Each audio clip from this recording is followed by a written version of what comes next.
The moment you stop chasing is the moment they start tripping over their own games. My friends, that line isn't poetry. It isn't philosophy. It's the truth most people don't want to swallow because it exposes the biggest lie we've been conditioned to believe. That if you stop giving someone your energy, they'll forget you. No. When someone knows they've lost you, that's when the real story begins. Now, hey folks, imagine this for a second. You're a lighthouse, a quiet, steady beam in the dark, and someone has been using your light to navigate their storms, to feel important, to feel safe, to feel validated. But one day, you stop turning the light toward them. You don't yell, you don't announce it, you simply go still, and suddenly they are the ones panicking in the waves. That's what losing you feels like to someone who thought you'd never walk away. It's funny, isn't it? People will ignore you when you're available, but swear you've changed when you finally choose peace over proving your worth. It's like you were an ATM of affection, and the moment the machine says insufficient energy, they start kicking it like something's wrong, with the machine, not with their withdrawals. And the lie you've been told, the one that has kept you stuck, is that you're supposed to keep giving, keep explaining, keep justifying yourself. Let me break that lie right now. Your silence doesn't mean you lost. It means you finally realized your value isn't up for negotiation. My friends, people treat you differently when they know they've lost you. Some get anxious, some get angry, some get curious, and some, the bold ones, try to drag you back with sweet words dipped in guilt. But every single reaction comes from one truth. They finally see what they were blind to when they had access to you. Listen, losing someone who gave their all is like losing a superpower. You don't notice it until you're trying to live without it. And here's the fun part. Half the people who pretended not to care will suddenly start acting like you've committed a crime just because you stopped entertaining their nonsense. They'll ask, "Why are you so cold?" Funny question, because you were warm for years. They just kept leaving you out in the snow. But let me tell you this, deeply and honestly. The moment someone realizes you aren't emotionally available anymore, their true character steps out from behind the curtain. And when you see how they move, how do they panic, how do they shift, you learn more in 2 days of silence than you did in 2 years of talking. Marcus Aurelius once said, "Let your actions show your character, not your words."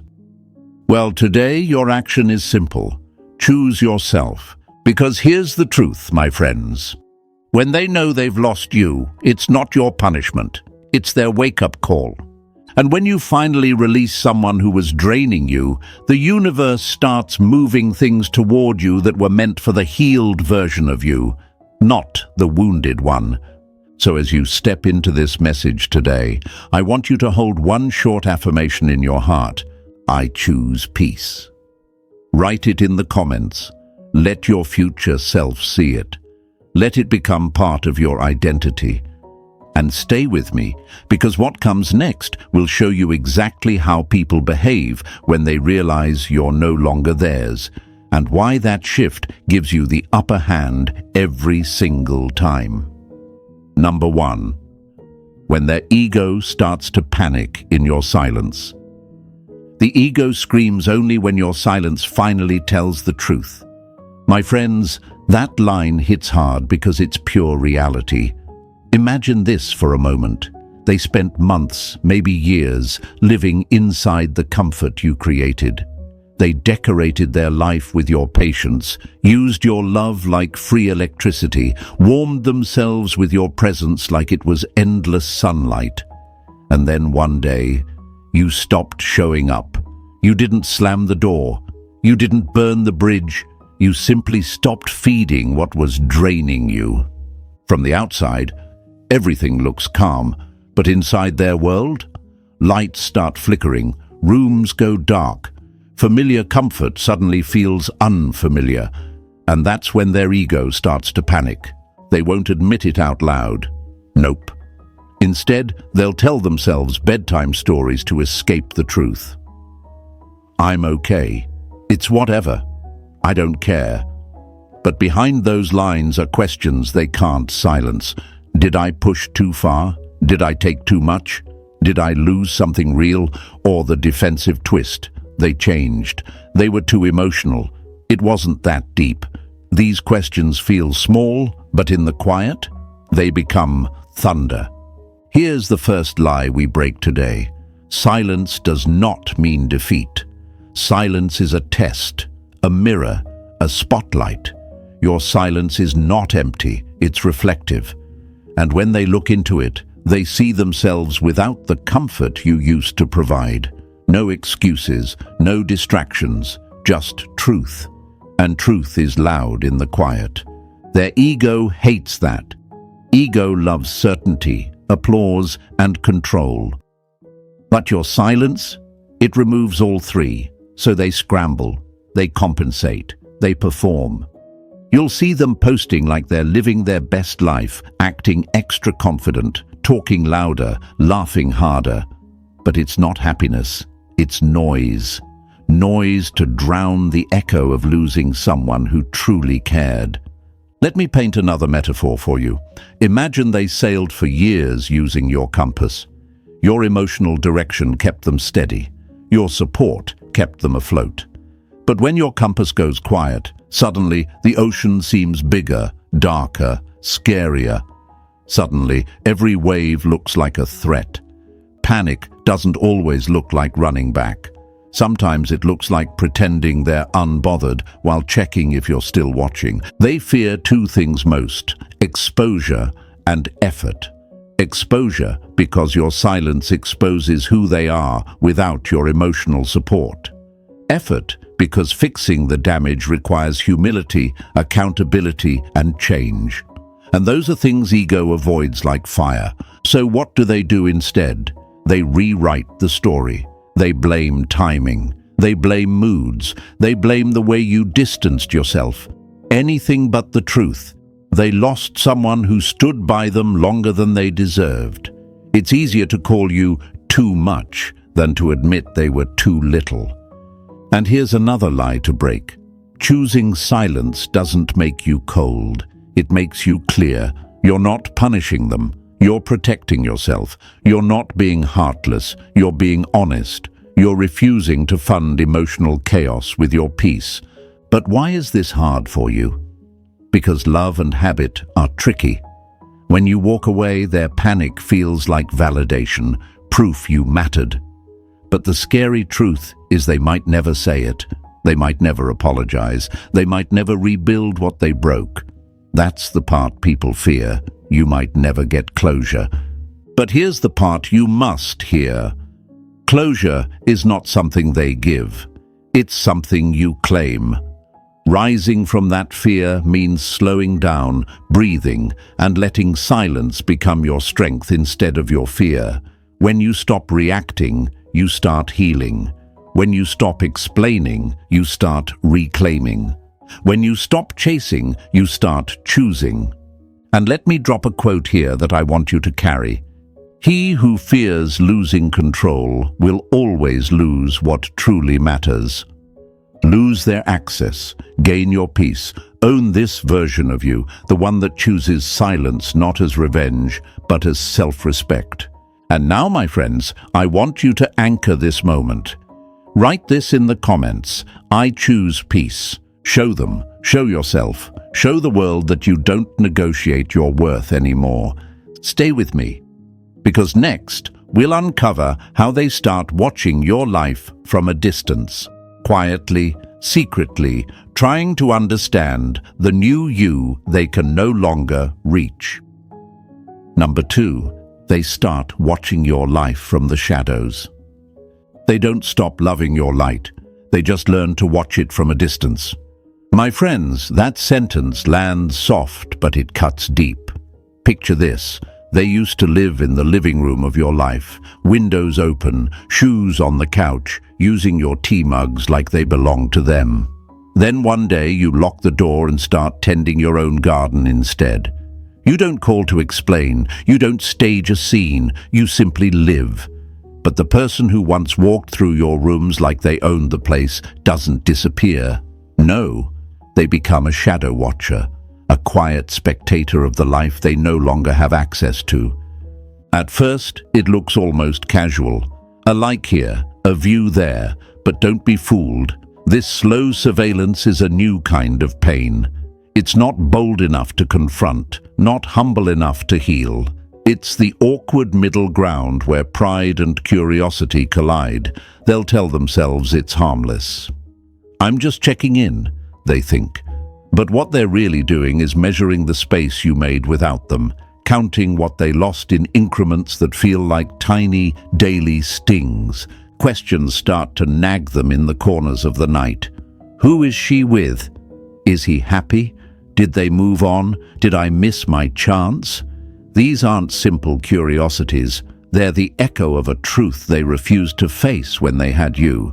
They took your presence for granted, and the quiet watching becomes a ritual, an addiction dressed up as casual interest.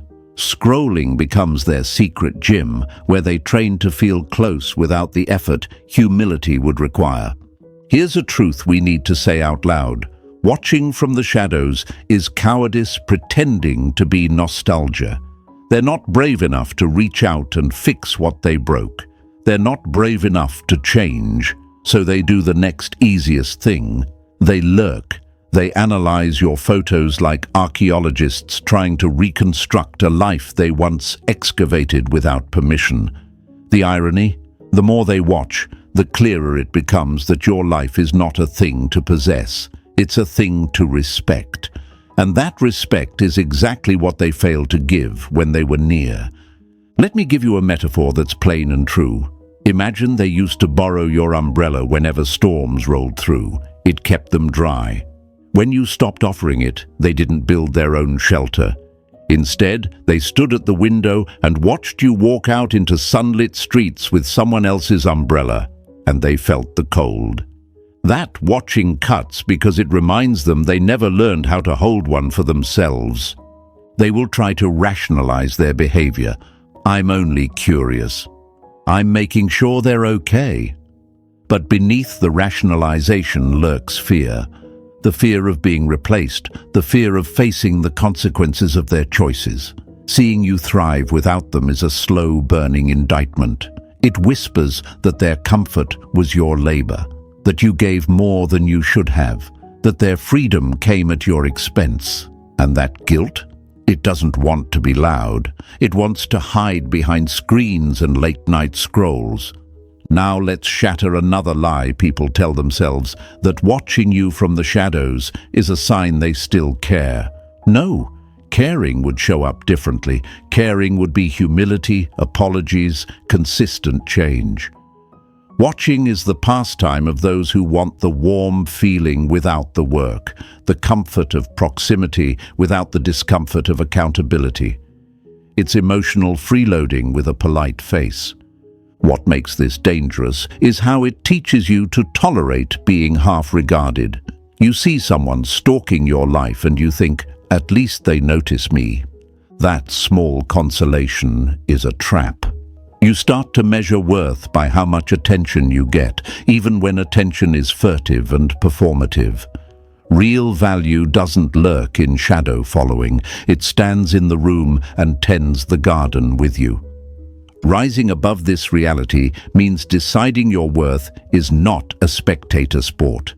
Refuse to be an exhibit in someone's private museum of regrets. When they watch, let it be their lesson, not your burden. Keep tending your garden. Keep showing up for yourself. Let your life be the loudest, most ordinary proof that you don't need permission to be whole. Here's a quote for you to hold. People will watch your life when they're afraid to build one. Don't be surprised by the watchers. Use their attention as a mirror, not as a compass. Let it show you what you've become when you stop asking for crumbs and start planting your own orchard. Now, a short, sharp action. Write this affirmation in the comments. 3 words that will anchor you when the old noise returns. I am enough. Show them. Show yourself. Show the world that you aren't a spectacle to be observed. You're a life to be lived. Stay with me, because next we'll peel back the mask of their soft entries, those tiny, tentative attempts to touch a life they no longer steward, and you'll learn how to see them coming before they even knock. Number 3, they attempt soft entry reconnections. An apology without a backbone is just a knock on a locked door. My friends, that quote cuts the surface because it names the pattern so many of us have seen and swallowed. Picture this. They're standing outside the house they once lived in, same street, same memories, but the door is closed and you're no longer answering. Pride won't let them push the door open. Ego won't let them climb through the window. So instead, they learn to become gardeners of the threshold. A like here, a harmless comment there, a reaction to a throwback photo that says, I'm casual when nothing about the situation is casual at all. These soft entries are clever, they're polite, they're designed to feel safe for them and suspiciously convenient for you. A sudden hope you're well that arrives at 2 a.m. A supportive emoji on a post you didn't expect attention on. A song sent with no caption, as if fate did the reaching for them. It looks innocent until you read the timing, until you remember the nights you were left waiting. That's the thing. Soft entry is the ego's way of tiptoeing back into your life without facing the consequences of the mess it made. So what's running through their heads when they do it? 1,000 rehearsed lines. If I'm casual, they won't demand answers. If I act aloof, they'll chase. If I drop a breadcrumb, maybe they'll look back. The fear underneath is obvious. They want proximity without accountability. They want to test the temperature of your availability without paying for the heat they used to take for free. And the bravest thing for them, sincerely brave, would be to own the pain they caused. But bravery is expensive. Breadcrumbs are cheap.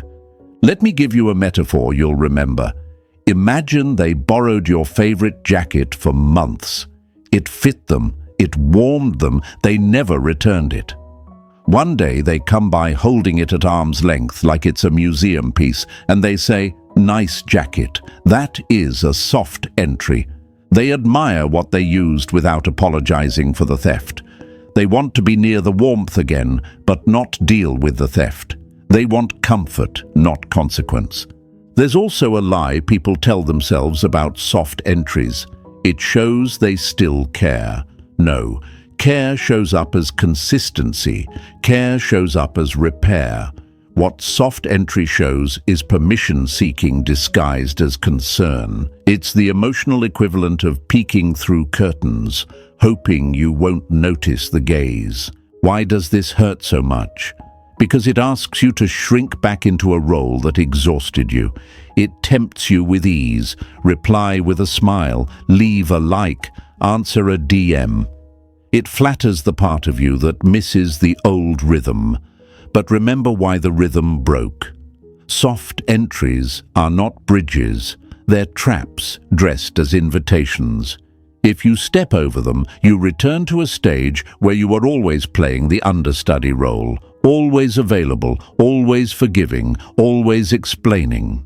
Breaking the spell of soft entries starts with one fierce, quiet thing: clarity. You must decide what your presence costs and refuse to accept discount apologies. If they can't face consequences, they can't face reality. And if they choose the convenience of half-effort, that's their choice, not your problem to fix. You didn't lose by setting a boundary. You gained the power to decide who deserves your time. There's another fear at play here for you. Fear of loneliness, fear of regret, fear of being harsh. You worry, what if I misread this? What if this is the beginning of real change? Those are legitimate questions, but ask yourself a counter question. What if this is the start of the same old story? Which risk are you willing to take? To repeat pain for the illusion of reconciliation, or to protect the new person you're becoming? Rising from that fear is a practice. It's small daily acts of refusal, not opening messages that bait you, not rewriting drafts of replies, not explaining your silence to someone who benefited from it. It's learning to let soft entries land like rain on a roof. They make a sound, but they don't get inside. Over time, the sound changes from a stab to background noise.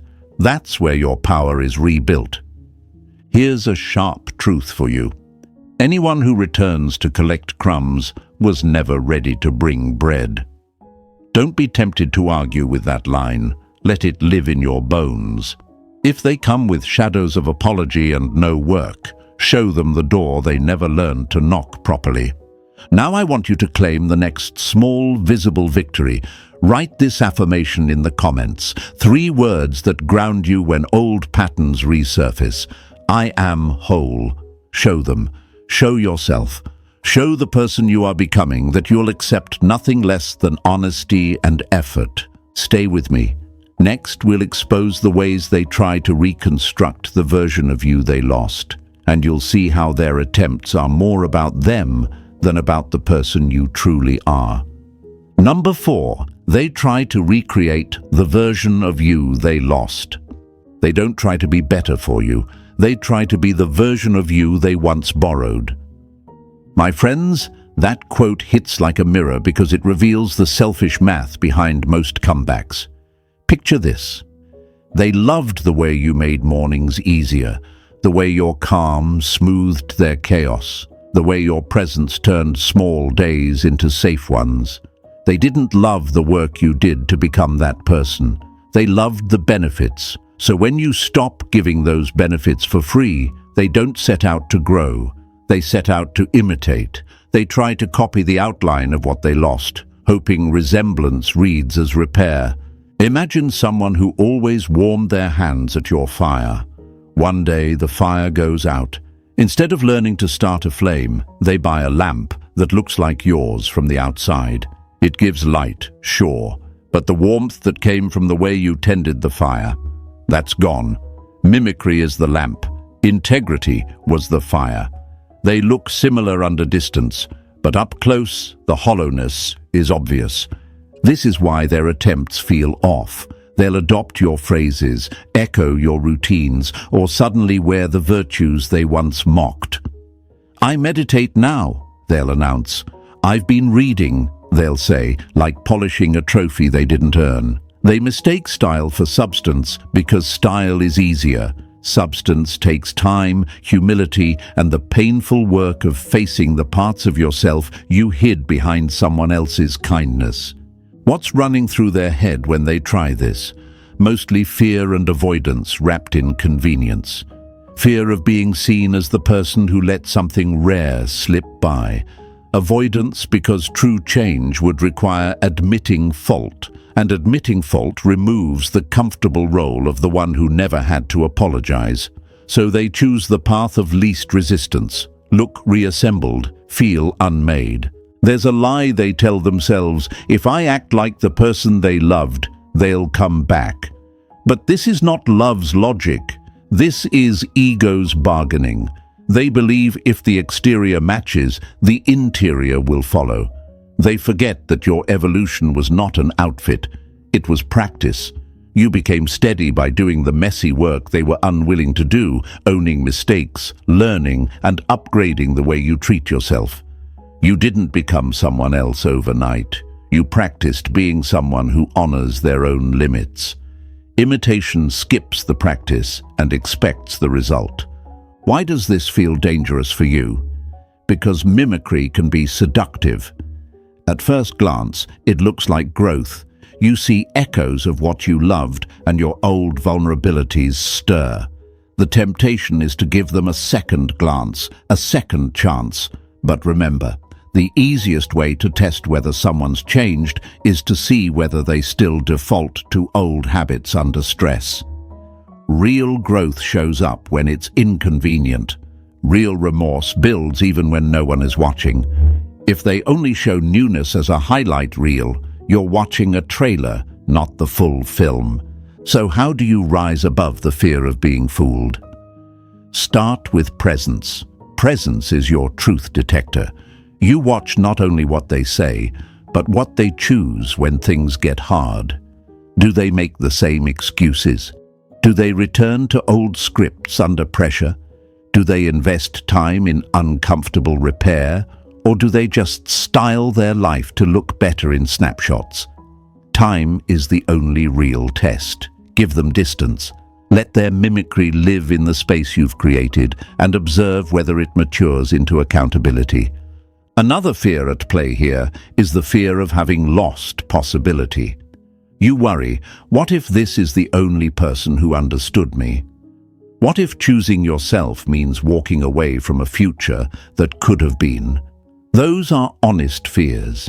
But ask yourself this: would you rather risk losing someone who only wants the memory of you, or protect the person you are becoming because you deserve more than a polished imitation? Breaking the spell requires two things: clarity and patience. Clarity to name the difference between shadow effort and real effort. Patience to wait until the effort proves itself in the grind of everyday life, not in spotlight moments. Don't trade your future self for a performance aimed at yesterday's comforts. Here's a line to carry with you: they can copy your actions, but they cannot copy your becoming. Let that be your filter. Let it protect the work you've already done. If they truly choose to change, it will be messy and humble and slow, not a sleek apology with a good caption.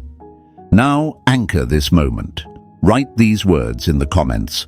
3 strong words for your next chapter. I am untouchable. Show them. Show yourself. Show the world you will not accept a counterfeit of what you truly deserve. Stay with me. Next, we'll pull back the mask and watch the subtle leaks, those micro moments where their true feelings break through the performance.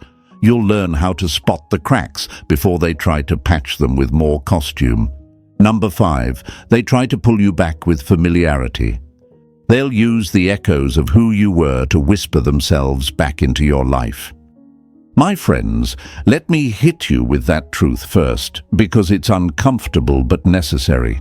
When someone knows they've lost you, they don't always come back with fireworks or confessions. Sometimes they return like a ghost of yesterday, slipping in through the cracks of memory, dragging all the comfort you once offered as bait. Imagine a familiar song playing in a room you haven't entered for months. The melody isn't new, but it stirs something you didn't expect. That's how they operate. They know the familiar touches a nerve, and nerves have short memories for reason. Picture this. A storm has passed, and you've rebuilt your house with care, brick by brick.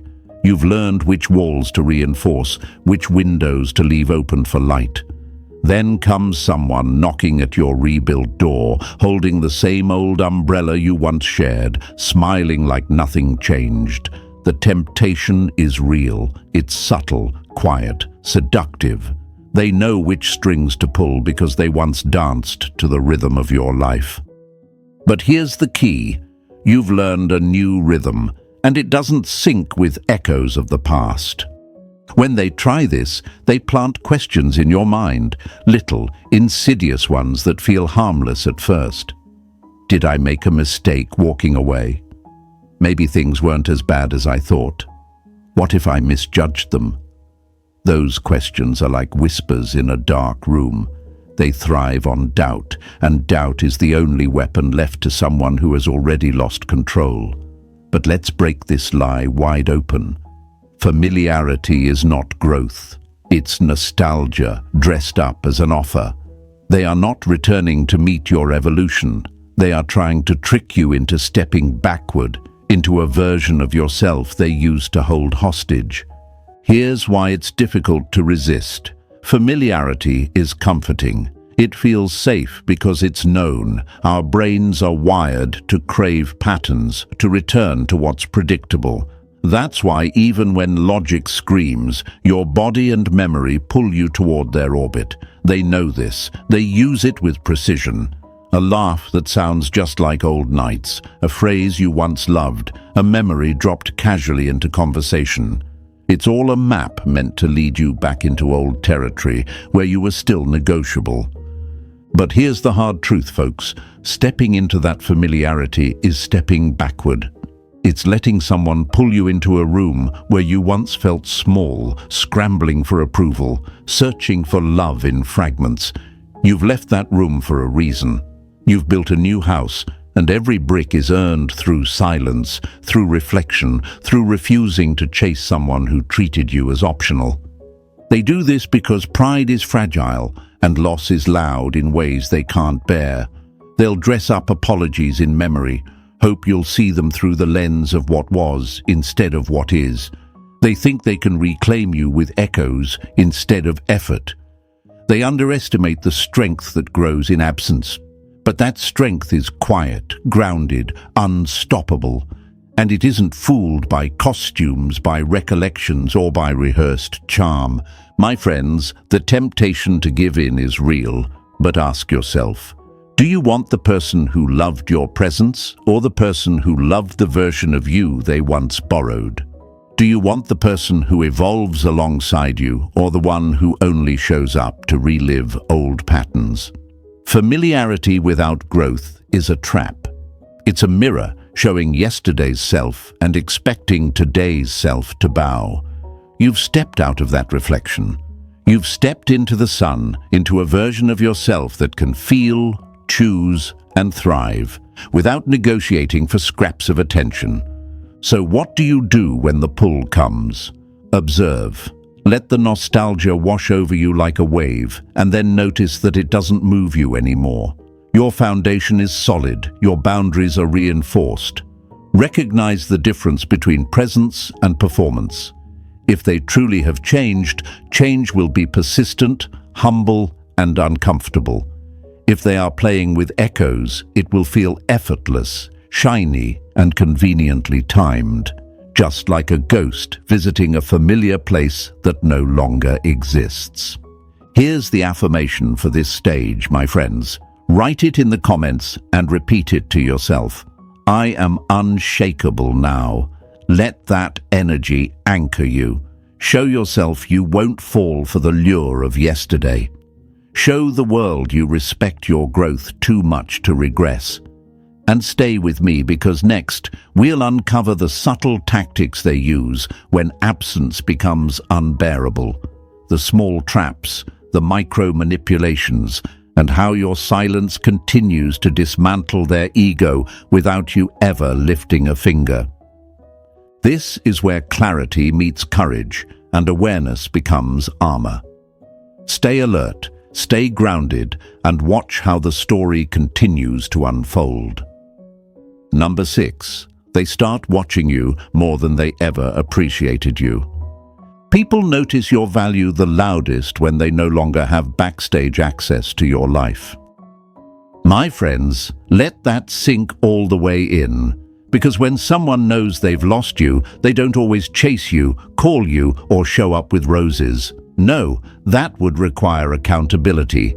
Instead, they turn into quiet spectators of the life they once took for granted. Silent watchers, background lurkers, ghosts in the doorway of your new chapter.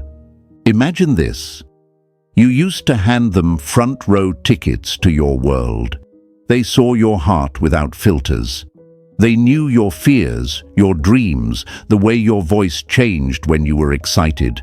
They had access to everything, the rehearsals, the backstage, the unedited versions of you, and they showed up late, didn't clap, didn't listen.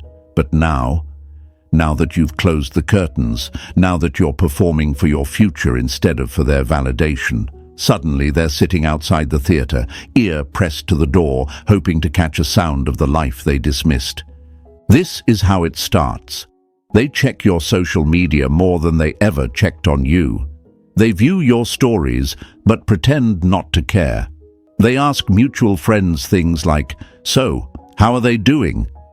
But say it with that fake, casual tone, the one they practice so they don't sound desperate. They react to things indirectly. They make anonymous profiles. They randomly appear after weeks of silence. Their curiosity becomes their new addiction. Your absence becomes their new obsession. And here's the metaphor, folks. Imagine someone who once lived in a house with warm light, great food, calm energy, everything stable and peaceful. They didn't value it.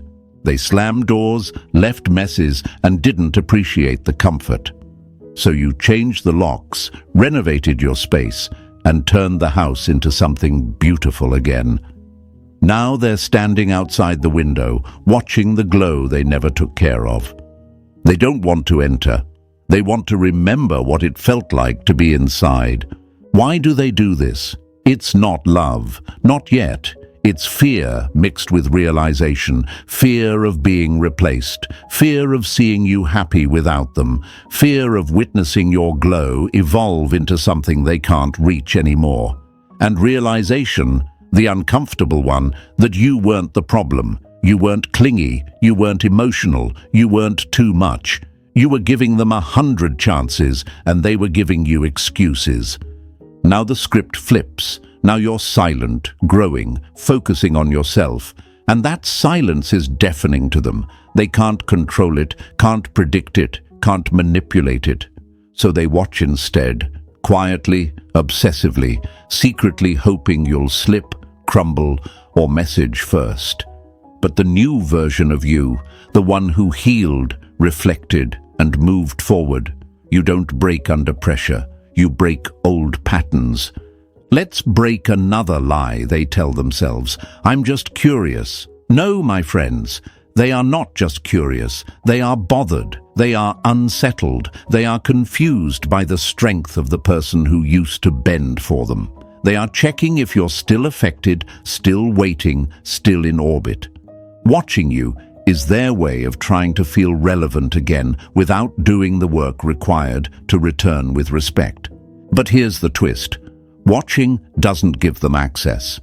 Observing doesn't give them influence. Curiosity doesn't equal closeness.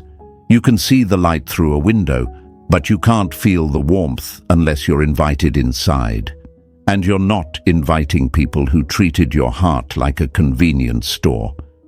Why is this stage hard for you?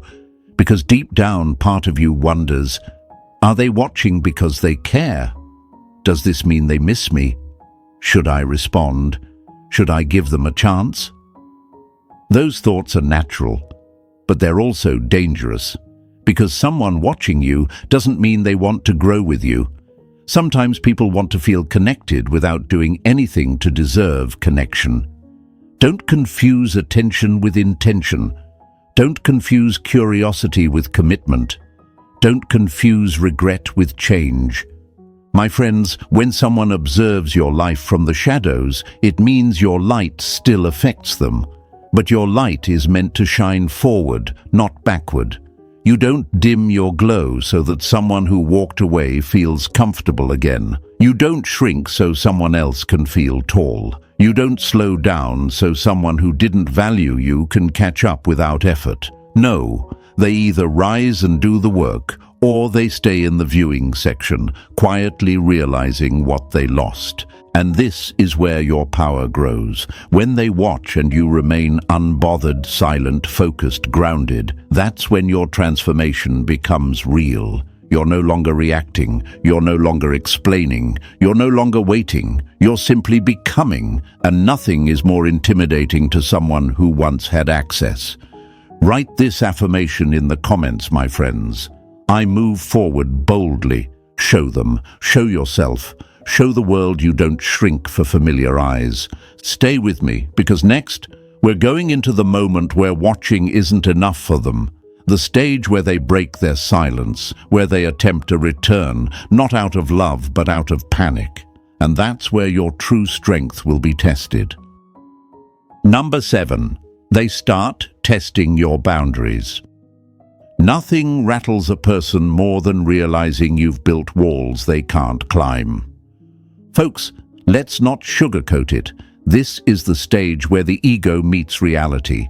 When someone knows they've lost you, they don't always come with apologies, flowers, or confessions. No, their first instinct is to test, prod, and poke at the walls you've built. They want to see if you're still accessible, still bendable, still human enough to fall back into their orbit. And this, my friends, is where most people get caught in the trap of old patterns.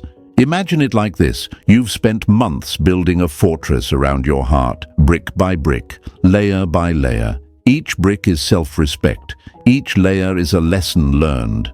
Every time they tried to storm it before, you held your ground. And now they're circling the gates, throwing stones, trying doors, shaking windows, hoping something, anything will give. They test your patience, your clarity, your composure. They send casual texts that feel intentional. They leave breadcrumbs that look like care, but are traps in disguise. They comment, react, show up where they know you'll see, all to see if you'll respond. This stage is tricky because it hits our instincts. Our minds ask questions like, do I respond? Did I overreact? Maybe I should just give them one chance.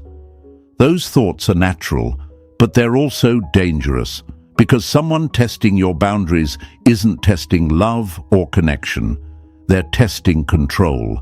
They want to see if the chaos they once caused still has power over you. Here's the metaphor. Picture a river that has been dammed. For years, they tried to redirect your flow, carve into your path, stir turbulence. You built strong embankments.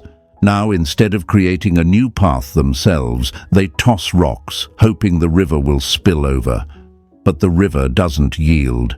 It flows forward, steady, unstoppable, its strength amplified by every obstacle. The rocks bounce back into their hands. That's what your boundaries do when they're unshakable. Some people won't admit it, but testing boundaries is born from fear. Fear of being irrelevant, fear of losing influence, fear of facing themselves without you. They'll act casual, but inside, their mind is racing. Do they miss me? Are they still thinking about me? Can I make them react? And every time you remain calm, unbothered and silent, their ego cracks a little more.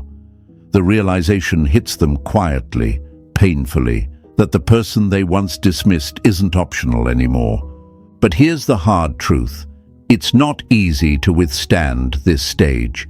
It's tempting to answer, to clarify, to justify yourself, because human brains are wired to seek connection, to resolve tension, to make sense of the chaos.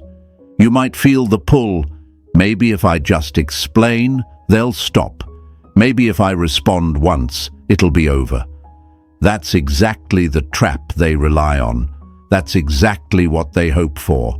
And if you fall for it, the cycle starts again, the old dance of giving while they take, of reacting while they manipulate. Folks, rising above this isn't about being cold. It's about clarity. It's about choosing your peace over participation in their chaos. It's about knowing that your presence, your calm, and your composure are your strongest responses. Every boundary you hold is a silent message they can't ignore. I am not yours to manipulate. I am mine to respect. And when you uphold that, you're teaching them something they never learned from words alone, that respect isn't demanded, it's earned. This is also where the fun, almost ironic side appears. They'll try to provoke you with tiny stings, a sudden like on a post, a comment that seems casual, a story they think will ignite curiosity. But here's the secret. You've become fluent in calm. You don't bite, you don't chase, you simply observe. And while they're testing, questioning, second-guessing, you're thriving, growing, living in ways they can't touch. Quotes, folks, always hit hard here. A person's worth isn't determined by the approval of those who almost lost it. Every test they send, every little prod, is proof that they recognize your power now. And that's the victory. Not the text you might get, not the reaction they hope for, but the fact that your boundaries are no longer negotiable. That your inner peace isn't up for debate. That your calm has become their challenge, not your weakness. Remember this: testing boundaries isn't about your reaction. It's about showing them quietly that your evolution isn't up for discussion, that your respect for yourself outweighs the temptation to prove anything to anyone, that your silence and composure are louder than any words they could send. Write this affirmation in the comments, folks. I protect my peace. Show it. Show yourself. Show the world. And stay with me, because this journey isn't just about surviving. It's about thriving. If you've felt this in your life, if you recognize the stage where someone tests what they once ignored, take a moment, reflect, and let your next step be intentional. And my friends, since this is the last part of our series, make sure to press the like button, subscribe, and share this video with someone who needs to hear it. Show them, show yourself, show the world that boundaries aren't barriers, they're the bridges to your freedom.